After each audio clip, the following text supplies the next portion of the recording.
Nagpapatuloy ang pagdinig ng ICI sa mga kongresistang idinatawid sa manumalyang flood control projects. Pero limitado pa rin ito sa executive sessions kaya't hindi pa rin nasisimulan ang live streaming ng mga hearing. Si Harley Valbuena sa detalye.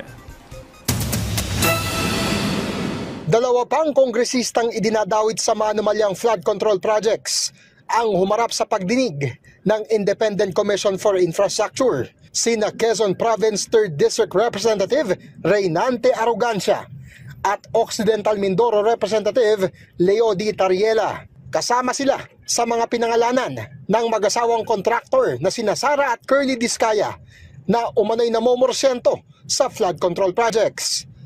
Pero pinagbigyan ng ICI ang hiling na executive session ng dalawang mambabatas, kaya't hindi pa rin naka-livestream ang mga pagdinig.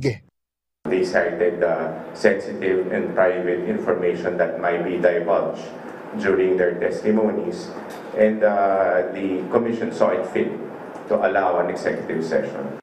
Kaya ang tanong ngayon ng marami, kailan nga ba masisimulan ang pag-livestream sa mga pagdinig ng ICI? Ang Makabayan Bloc nagtungo sa ICI at nanawagang repasuhin ang guidelines sa pag-livestream ng mga pagdinig at tanggalin na ang option para sa executive session.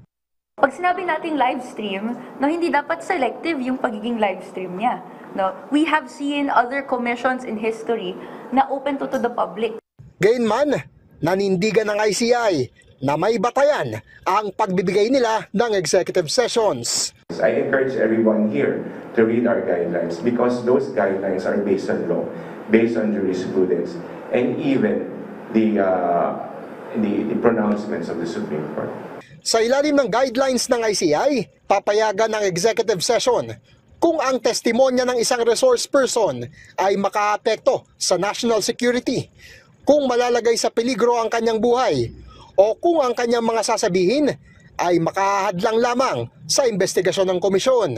Ang palasyo naman ng Malacanang, hindi pakikialaman ang mga alituntunin ng ICI bilang paggalang sa kanilang independence.